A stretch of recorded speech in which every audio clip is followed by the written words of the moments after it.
Well, good morning and welcome to Copernicus. My name is Sarah and I'm so happy you're here today. For those of you who don't know, Copernicus is a Bible study. We meet on Sunday mornings, 10 a.m. Eastern Standard Time for about an hour. At any time you can be here, whether it's live or on replay, we love to have you. Drop us a comment and let us know you're here today or on replay if you will. So what do we do here? At Copernicus, we focus on two specific things. One is to help you read and understand your Bible, and the other is to introduce you to Jesus of the Bible. So anytime you can join us, we're thrilled you're here. Y'all, we are well on our way through this series. We are learning about women of the Bible. We started with Ruth, then we learned about Rahab. We just finished Tamar, and now we're starting a series on Bathsheba. It's 3 weeks. So if you've missed any of the ladies before, that's no problem. You can scroll down or go to our YouTube page and you can find it there and get caught up. But right now we're about to start learning about Bathsheba. Some of you who have been with us for a while, you may remember this story. It gets a little messy, pretty dicey, but really, really good. So I hope you can catch all three in this series. Now, big news. Pay attention. Let's pay attention. Okay, next week, are you ready for it? Spring forward. Yes, it is time. So mark your calendars, be ready to spring forward, and we look forward to seeing you then. Thank you. Thank you, Sarah. Well, good morning and welcome back to Copernicus. And we are going to talk about Bathsheba this morning. Very excited about it. It's one of my favorite stories in the Bible, and you'll see more about that as we go. The purpose of Copernicus, as Sarah said, is to help you learn how to read your Bible and how to see how all the stories in the Bible point to the Jesus that's revealed in the Bible. And so sometimes we forget that, and it gets confusing when we're looking at a particular story. We're like, why is this story in the Bible?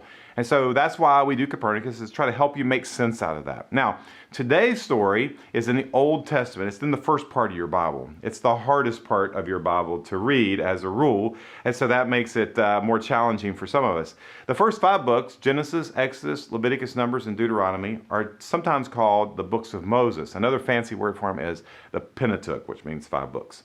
And so these 5 books tell the story of Abraham and how God starts a family with Abraham. Abraham has a son named Isaac. Isaac has a son named Jacob. Jacob has 12 sons who become this whole big nation. Jacob's name actually gets changed to Israel. And these 12 boys become the 12 sons of Israel, or they become 12 tribes eventually of Israel. They end up at the end of Genesis in Egypt, in Exodus, Leviticus, Numbers, Deuteronomy. They get out of Egypt and they go through the desert. And at the end of Deuteronomy, the children of Israel, it's now a huge nation, they're getting ready to go back into the land they came from, the land of Canaan, the land that God promised them, which is why we call it the Promised Land. And Moses dies. Okay, now they've been away from the Promised Land for over 400 years. And Moses dies, and a guy named Joshua, which is the next book in your Bible, takes over from Moses. And he is going to lead God's people back in to their Promised Land. And if you remember when we talked about Rahab, Joshua is in the very first couple of 3 chapters of Joshua. Joshua goes in and they have to defeat their enemies and take out all the people who have corrupted the Promised Land with really bad stuff, like child sacrifice and all kinds of immorality and that sort of thing. So, and in fact, Rahab was a prostitute who Joshua saved as a result of a deal that she made with the spies. And you can go back and read that. It's a really cool story. Now, after Joshua are the books of Judges and Ruth. Now, Judges is a story about after the people of God are in the Promised Land, they don't really obey God. They don't keep His covenant, and everybody just does whatever they want to. In fact, the book of Joshua is characterized by the phrase, there was no king in Israel at that time. Everyone did whatever was right in their own eyes. And so it's during this that God raises up judges, these like tribal chieftain type guys, to rescue the people when they realize that, oh, we've been using the wrong definition of good. We're sorry. They repent, and God uses this leader like Samson to rescue them from whoever is oppressing them because of their sin. And it's during that story we have the story of Ruth. During that book we have the story of Ruth. Ruth is a really cool story, and you remember that story if you've been with us in Copernicus. And after Ruth, of course, she marries Boaz. They have a son named Obed. Obed has a son named Jesse. Jesse has a son named David. And when you get to 1 and 2 Samuel, the 1 Samuel is about the last judge, which is Samuel, and the first king, which is Saul. Saul turns out to not be a very good king at all. He disobeys God, just ruins the whole thing right from the beginning. And Samuel comes in and anoints a new king while Saul is still the king. This new king's name is David, and 2 Samuel is all about David. Now, David was the exact opposite of Saul. David was the kind of guy that God could depend on to do what he said, to use his definition of good. And so David was the second or third, depending on how you count Saul's son reigning for a year. But David was the second or third king of Israel, but he was a good king. He reigned for about 40 years, and he was a good king. Now, we say a good king, and we have to define that a little bit, because David was a king in the Near East. He's a Mediterranean king. And so David, one of the first things he did is he did the same thing that Mediterranean kings do. He married a bunch of women. So he had 7 wives, which, gentlemen, that's a lot of mother-in-laws if you're counting, right? So maybe he wasn't the wisest guy in the world, I don't know. But he has 7 wives, right? And many of these are really cool stories. But you might think, well, that is terrible. But it's very typical for a Mediterranean king in David's time. It's not unusual. In fact, it would have looked to everybody like, well, yeah, he's the king. That's what he does. And so nobody thought another thing about it. It was part of the culture. And so we get to the story. Our story today is in 2 Samuel and chapter 11. And our story is going to pick up about halfway through David's reign. Okay, so about the 20th year of his reign. It's about 980 BC. And in many ways, David has been a good king, even though he has adopted much of the culture of his day, like the 7 wives things. But if you and I had been living when David lived, we would have been like, yeah, he's a pretty good king. We would not have looked at the 7 wives as a bad thing, because that's what all Mediterranean kings do. And that's the way it was for David. He was just kind of absorbed into the culture, doing his thing, thinking he's a pretty good guy, until we get to chapter 11. So you ready? Let's jump right in. It's a really good story. So here we go. In the spring, at the time when kings go off to war, David sent Joab out with the king's men and the whole Israelite army. So it's spring warfare. You try not to fight in the winter, because I know this is kind of awkward, but in many cases they fought almost completely naked. Okay, because it was lighter, and we don't think of it that way. I mean, our battle scenes, from that time, there's a lot of armor, and it's really cool, but it was a lot of hand-to-hand ugly combat. And if you're wearing a lot of armor, it slows you down. And so these men are battle-hardened men. They go out to war in the spring when dressing for success was available. Now, here's a couple of, when you're reading the Bible, you have to think about the words you're reading. You can't just kind of breeze through it, wait for the next punchline. So it's at the time when kings go off to war. And what did David do? Did he go off to war? No, he sent people off to war. And Joab is his general. So he sends Joab and all the rest of the army out to war. Okay?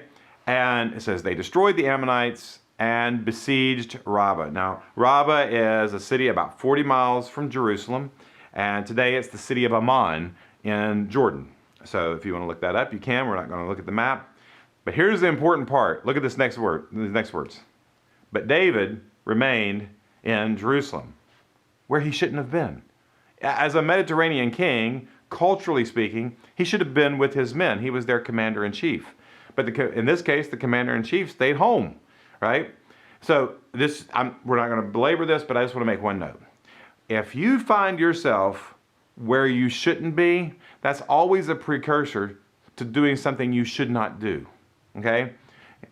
This is true. I mean, kids do this all the time. Well, it wasn't my stuff. He was riding, it wasn't my beer. He was riding when he brought it, right? It's never my fault. It's always somebody else. If you find yourself in the wrong place, that's a precursor to doing the wrong thing. And David is going to do the wrong thing. So let's keep reading. Verse 2. One evening, David got up from his bed and walked around on the roof of the palace. Now, for us, this doesn't mean anything. Like anybody, so he can walk around the roof of his palace. But to the readers that first read this story, they would have totally understood this. Because in the Near East, a Mediterranean king, his palace or his house is going to be the biggest, tallest house in the city. And that way he can always look down on his people and see his whole kingdom. So you never build your house taller than the king. That would be bad form. And the people who live close to the king are important people, right? So the closer you live to the king's palace, the more expensive it gets most likely, but the more important you are, okay? Does that make sense so far? So David gets up from his bed where he shouldn't have been. He walks around on the roof of his palace where he shouldn't have been, right? And now what happens? Well, this is all typical for a Mediterranean king. So now this is what happens. From the roof, he saw a woman bathing. The woman was very beautiful, and David sent someone to find out about her. Okay, again, for us, we're like, dude, why was she on the roof bathing? Well, because they didn't have running water, okay? Their running water was when you ran for it, right? That's where you had to run and get it, okay? Their running water was in a well or rain. And so if you're going to bathe, you need privacy, but you need a place where you can maybe heat up the water or where the water will warm up during the day. You need something because it's going to be cold.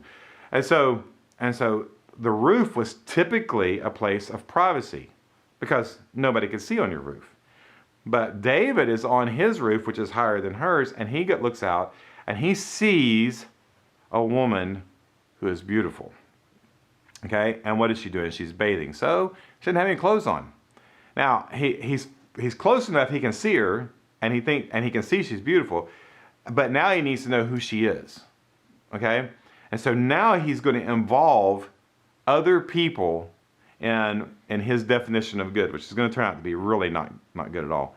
So David sends someone to find out about her. The man said, after he finds out, she is Bathsheba, the daughter of Eliam, and the wife of Uriah the Hittite. So the very first thing is, the NIV here, this is the version that we're using, it does a good job of translating it, but it misses something important, okay? Because this demonstrates, this verse right here demonstrates what we're dealing with, which is a Mediterranean king. So let me show you in a different translation. This is a better translation for this verse. This is the New American Standard Version. It said, so David sent and inquired about the woman, and one of his servants said, is this not Bathsheba, the daughter of Eliam, the wife of Uriah the Hittite? ? You see that? That's super important. Here's why. Because Mediterranean kings know everything. You never tell a Mediterranean king information. You ask him. It's like Jeopardy, for kings. And so this servant came back, and he's demonstrating that David is a typical Mediterranean king, because he's, instead of saying, oh yeah, it's Bathsheba, he says, oh, king, isn't this Bathsheba, the wife of Uriah the Hittite, the daughter of Eliam?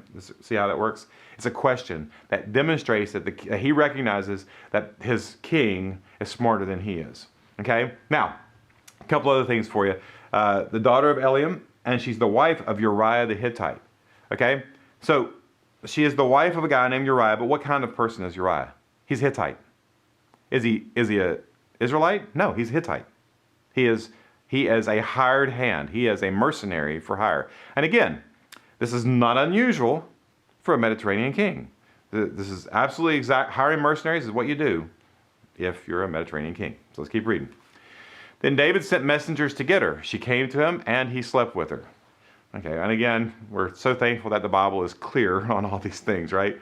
So he sent messengers to her. Now, the reason that this is important is because Jerusalem is not, Metro Atlanta or Las Vegas, okay? Jerusalem is a small city at this point in time, okay? Everybody knew. There was all the women are gossiping about this, okay? And this was he slept with her. Any woman he wants, he can sleep with. You know why? You guessed it, because he's a Mediterranean king. And he gets to do whatever he wants. And you know how many people argued with this? None. You know why? Because everybody knows this is what Mediterranean kings do. It's part of the culture, right? And so he slept with her. Now, we just need to stop for a second. I need you to understand.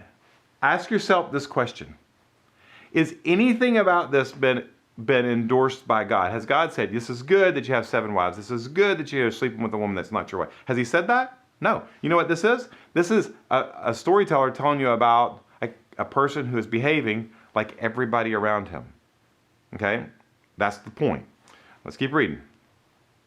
Then David sent messengers to get her. She came to him and he slept with her. Now, she was purifying herself from her monthly uncleanness. So she had just say it the way it is, she had just had her period. And so what that means is that according to Old Testament law, according to Mosaic law, she was unclean. She wasn't a sinner because she had a period. That's not what it's saying. But she was unclean. People didn't understand all the things we understand about hygiene and about germs and all that stuff. And so they had very strict rules about people coming together.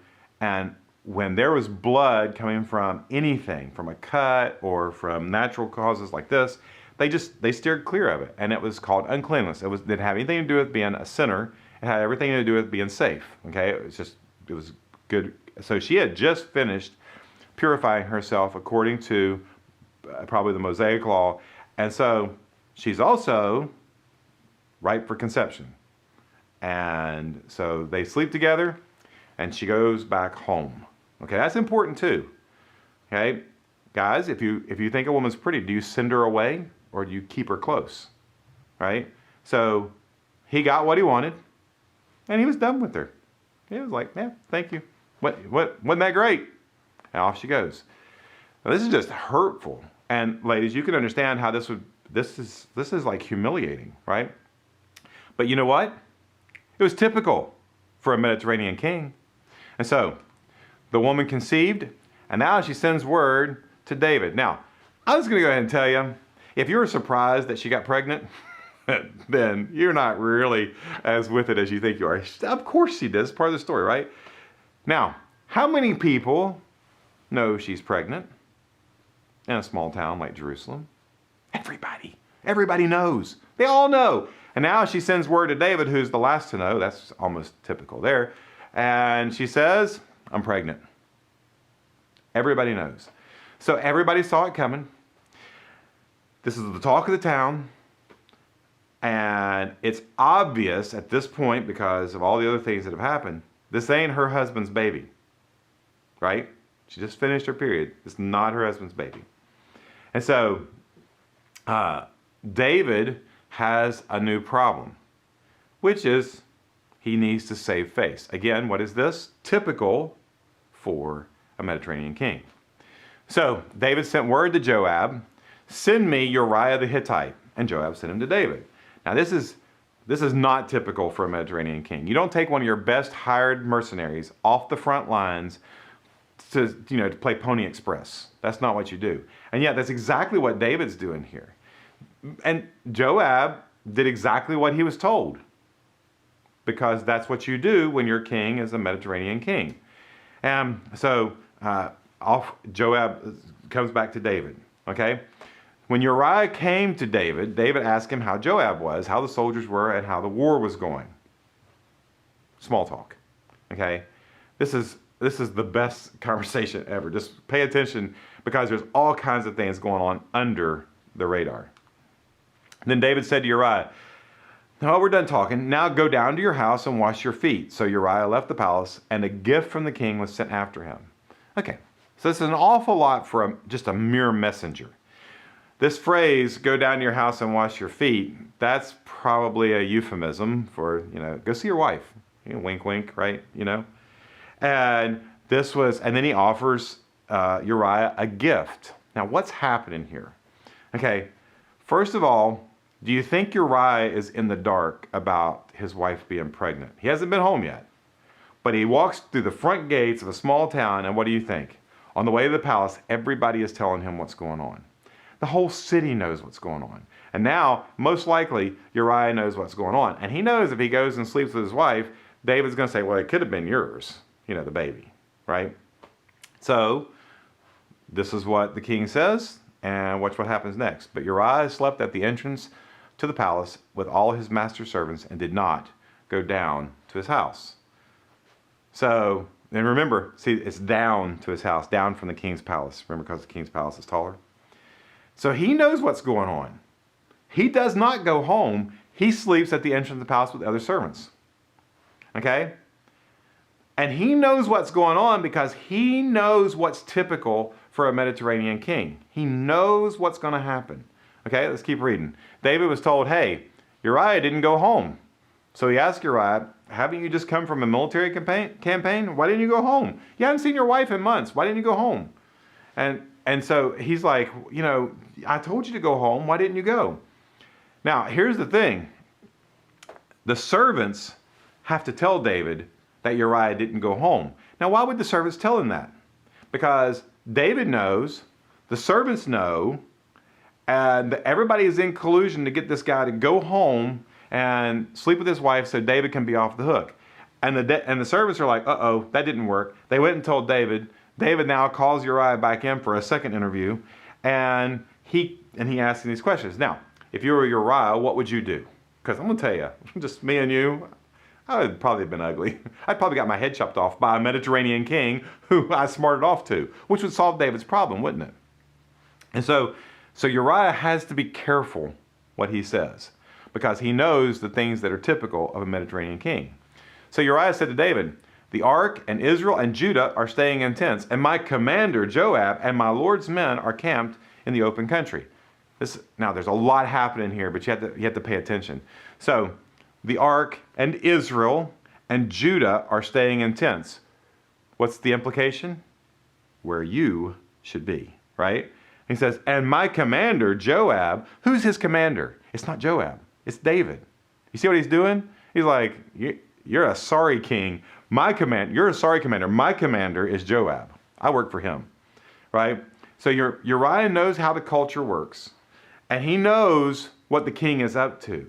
And so he's not going to play David's game of trying to get him to trick him into going back and making this easy on David. He's going to make David work for this. And he says, how could I possibly go to my house and eat and drink and make love to my wife? As surely as you live, I will not do such a thing. Now, there's here again, this is, if you saw this on Game of Thrones or anything else, you would get it right away. But because it's in the Bible, sometimes it's a little confusing. Because what did he tell him to do last night? He said, go wash your feet. And what does he say here? He's going to eat, drink, and make love to my wife. I know what you want me to do. I know what you're after. You see how, it's as clear as day. Okay? As surely as you live, I will not do such a thing. Now, this is a phrase that is a little tricky.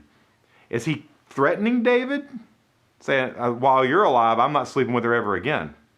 Or is he saying, the fact that you're alive, as surely as you're alive, I'm not going to do it. See how this works? This is a play on words. He might be threatening David. It's not clear, but this is definitely a conversation between two men where they talk about everything except what they're trying to say, right? And this is all typical for Mediterranean kings and their people. Then David said to him, well, stay here one more day, and tomorrow I will send you back. So Uriah remained in Jerusalem that day and the next, because David's got to think. How am I going to get out of this? Right? I got to think. At David's invitation, he ate and drank with him, and David made him drunk. Here's a good idea. But in the evening, Uriah went out to sleep on his mat among his master's servants. He did not go home. Okay, now there's a whole bunch going on here between these two men, right? All this getting them drunk, again, typical for a Mediterranean king. Who's not mentioned so far? Who is not in the story? It's Bathsheba. Can you imagine what's going on with Bathsheba? Her husband's in town. He hasn't come to see her. What is she thinking? Is she thinking that he knows and he's mad at her? What is she thinking? She doesn't know. And what does this do to a woman's her dignity, her self-worth? It's not helping this any. She is the victim. And even her husband is not helping her out. And so everybody's talking. Bathsheba is in the background. And this is what happens next. In the morning, David wrote a letter to Joab and sent it with Uriah. In it, he wrote, put Uriah in front where the fighting is fiercest.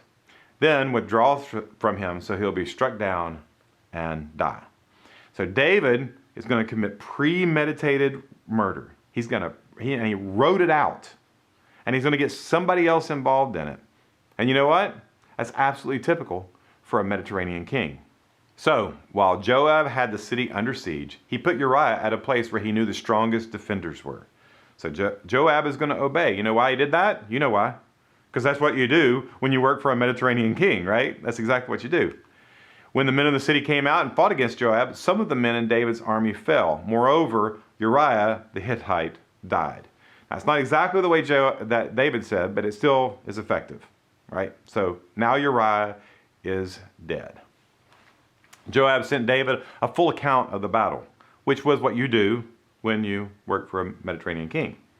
He instructed the messenger. This is fun. Just kind of hang in there for this one. When you finish giving the king this account of the battle, the king's anger may flare up, which was typical for Mediterranean kings, right? It's what they do. They get angry. How would you like to be the servant? You know, wait, you want? Can Joe go? Because I'm really busy getting shot at, you know. So this is what his anger may flare up. Here's what you do. He may ask you, why'd you get so close to the city to fight? Didn't you know they would shoot arrows from the wall? I mean, hello? This is War 101. He said, look, Joab's imagining what David may say. He said, who killed Abimelech, son of Jerubesheth? Didn't a woman drop an upper millstone on him from the wall so that he died in Thebez? Why did you get so close to the wall? He goes, hey, dude, don't you know your history? Remember this guy? His name was Abimelech. He got too close to a wall. Some lady, a woman at that, drops a brick on his head and he dies. That's why you don't get close to the wall. You know these things. Why did Joab do this? So Joab is imagining this conversation between the servant, who is probably now wetting his pants a little bit, and David, this Mediterranean king, who's probably going to be angry. So here's what Joab says. If he asks you this, then say to him, moreover, your servant Uriah the Hittite is dead. That's where, just if you say that, everything will be fine. How'd you like to be the messenger, right? He's got to go 40 miles thinking about this message that he's got to deliver to a Mediterranean king. But here we go.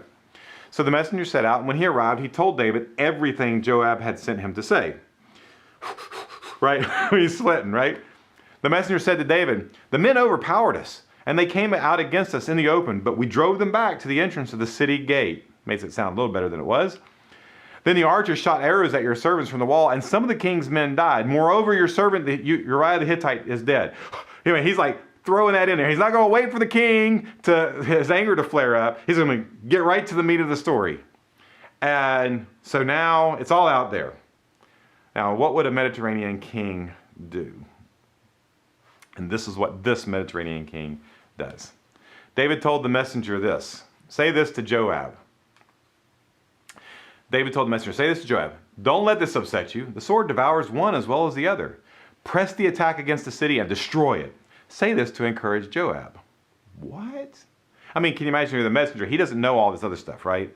He just came back to deliver a message from Joab. Tell Joab I said, good job. Yeah, some people died. That happens in war. It's collateral damage. So that's it. Now, this is good news for David, right? Because now he's got one guy out of the way. He can fix this problem. His definition of good looks like this. When Uriah's wife heard that her husband was dead, she mourned for him. Now, for us, we think, well, she cried, but it's a little bit more than that in the Near Eastern world. In the Near Eastern world, this usually is about 7 days of mourning. There's special clothes for it. There's a special meal, and then you're going to fast, you're going to weep, you're going to wear special clothes.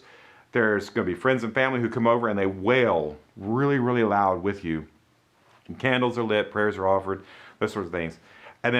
But here's the most important thing: traditional grooming stuff. So you don't shower, you don't wash your hair, none of that stuff happens. And you don't go to school, you don't do anything. It's a time of mourning. And in some cases, mourners wait 30 days before even cutting their hair. So it was a really specific time. And so Uriah's wife hears that her husband is dead. So she spends her time doing what Mediterranean wives do when their husbands die. After the time of mourning was over, David had her brought to his house, and she became his wife and bore him a son. And what the author cleverly leaves out is she became his 8th wife, right? You follow? I mean, because that's what Mediterranean kings do. This is how they solve their problems, okay? And now when you're really angry at this story, and you're like, why is this story about? Just hang on, because the next verse is probably the most important verse in the entire chapter. But the thing David had done displeased the Lord. Now, it's super important for us to understand. This was typical for Mediterranean kings, but this was not typical for one of God's kings that he anointed. Okay? Now, you may be wondering at this point in time, are we ever going to get back to Bathsheba? I mean, she's just the victim on all sides. But this is what you need to understand. The author wants us to get this. And so he's trying to paint a really gross and ugly picture, which I think he's done a pretty good job.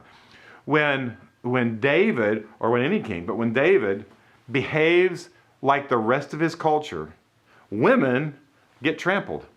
Women get victimized. Women get the raw end of the deal. Women get abused. You see how this works? Now, this has nothing to do with God's plan. Remember, this displeased the Lord. He has raped and murdered to get what he wanted, which maybe even he doesn't even really want anymore, right? He sent her back home, for crying out loud, okay? So this is a disturbing picture. Now, for the time being, we can all agree on a couple of things. One is that David's a jerk, and 2 is that Bathsheba is the victim, okay? So she's not out of the picture. We will get back to her, but for now, we have to deal with the wrongs that are done to her. So we're gonna keep reading. Let me ask you though, what kind of person is David? I mean, if you had to describe at this point in the story what kind of person David is, how would you describe him? Well, I mean, if you were going to be intellectually honest about it, he's a rapist, he's an adulterer, he's a murderer, right? Is he a good guy or a bad guy? Well, we would never look at this guy, oh, he's pretty good, okay?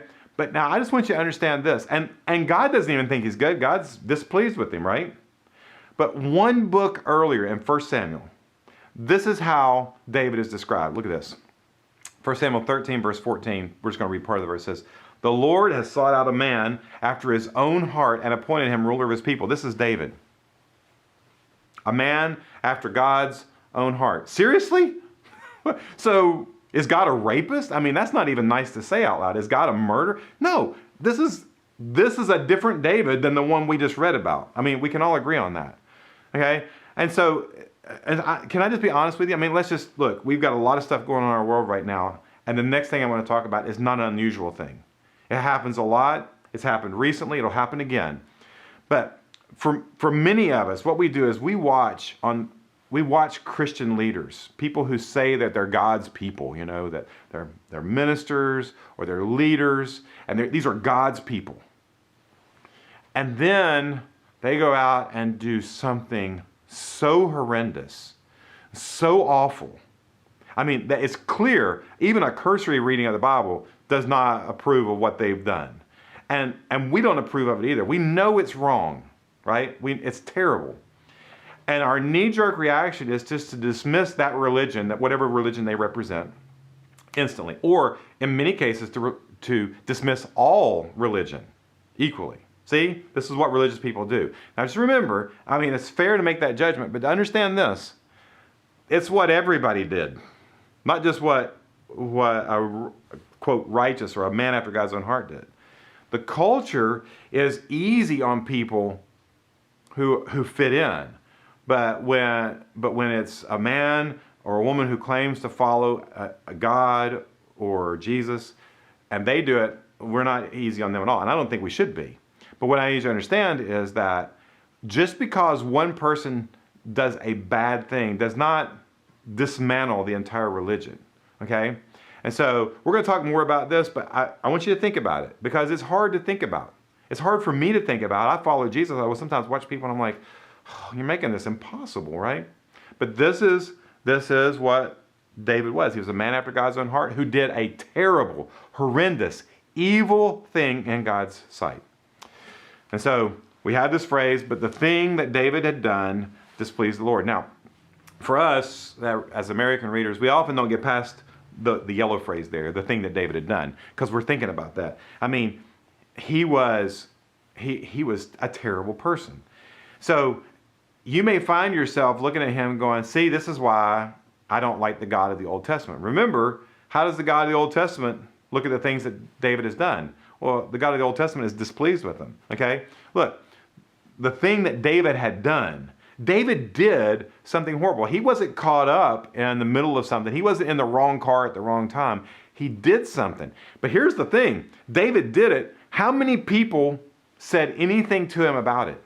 None. Not a one. Nobody goes, man, that David, he's a really nasty guy. He shouldn't be in office. Nobody said that. But you know why? Because he didn't look any different than all the other people in office at the time. Okay? So you might be at this point going, David did a bad thing. God's displeased. Hopefully, God is going to fix this problem. Okay? And what we wish is, most of us at least, wish that God, if there is a God, would fix everybody else's wrong immediately. But the problem is that we very often don't see our wrong immediately. And this is a thing that David did to persons. Okay? Bathsheba was pregnant from an affair that David fixed by murdering her husband. So now Bathsheba is pregnant and a widow. And not even in the story anymore. She's like just off on the edge, she's a consequence. And so it seems like this is super patriarchal, which there's a lot of patriarchy going on here, okay? But we sometimes think that the storytelling is patriarchal because we don't like where it leaves Bathsheba, but the story's not over yet, okay? And so we're going to have to keep reading. But there's something more important here, and I want to show you this. It's the Lord. Because what we think is very often, what we think is we think like our culture. Whatever most people say is right or wrong is the way we think right or wrong is defined as well. But God is not working the same way. And so in the Mediterranean world, if a Mediterranean person wanted a God that was nice and kind and loving, they made one. They just made one up. If they wanted one that would get revenge on their enemies, made one up, build an idol, and pray to it. But the God of the Bible, we say, and he has revealed himself as a good God. Now, if this God, the Lord, is good, can he let this thing David has done go unpunished? You think? Because I don't think so, right? And so a good God, this is super important, a good God who has defined good by his own terms, because he invented everything, says what David's done is bad. If he's going to be a good God, he has to deal with that. Now, for us, we need to understand that God sees right and wrong a little differently than we do. Okay? So, in our world, we keep score against each other. If I back into your car, I did wrong. If you back into my car, you did wrong, right? If you hurt my child, it's a bad thing. If you steal, it's what we do to each other.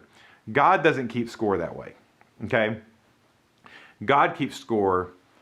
God sees right and wrong based on his own image. You say, well, that makes him a megalomaniac. Not really. Because first of all, God, if the God of the Bible is who he says he is the greatest person in the entire universe. So he is the one person who can draw attention to himself rightly. Okay? But here's the thing. God is not, it's not that he doesn't care about what we do to each other. It's that the way he cares about it is different than you and I do. God sees right and wrong based on his image. And where is his image? Well, it's on him, obviously, but it's on me and you as well. And so when he sees his image twisted, when he sees his image abused or hurt or taken, that's what displeases him. That is what he calls sin. It's not sin because I did it to a human. It's sin because I did it to an image bearer. So that's what makes these sins even more heinous. When David raped Bathsheba, he abused the image of his God in Bathsheba, which And he abused Bathsheba because she was made in God's image. You see how this works? It's even worse than just doing it to another human being. He did it to the human and the human's creator. It's what makes murder so atrocious. It removes the image of God from the flesh and blood. It's what makes a lie, just a little white lie, atrocious because it twists the truthfulness of God and his image on a human. So, this is super important. Just think about this for a second. Have you ever thought about what you're doing with God's image that he's put on you? You say, well, I'm not a rapist. Well, good. I'm glad to hear that. I'm not a murderer. That's good. I'm glad to hear that. But what are you doing with that image? Are you twisting it? Are you making another God that you can worship rather than the God whose image you bear? So next week, this is a really tough topic, and you need to think about it. Next week, we're going to see who the God of the Bible is and how the God of the Bible deals and speaks to this cultural norm that displeases him. And I'm going to tell you, this is a hard topic. If you're struggling, if this is a little itchy for you, I understand. It's itchy for me, and I'll tell you why. Because my definition of good is rotten to the core. And I have to constantly go back and read stories like this and say, I am no better than this man. I am a terrible person. What is God going to do in me, to me, for me, to change me from that kind of person into a person after his own heart? And so that's what we're going to talk about when we come back next week on part 2 of Bathsheba. Let me pray with you, okay? Well, Father, we are so grateful for your love and for this story. It's a hard story. The hardest part is that when I look at David, I look in the mirror. I see an awful person. And so as we think about our definition of good and your image on us and what we do with it and with it in other people, I pray that you'll help us think about how we can be in right relationship with you and how we do that in Jesus' name. And it's in Jesus' name that we pray.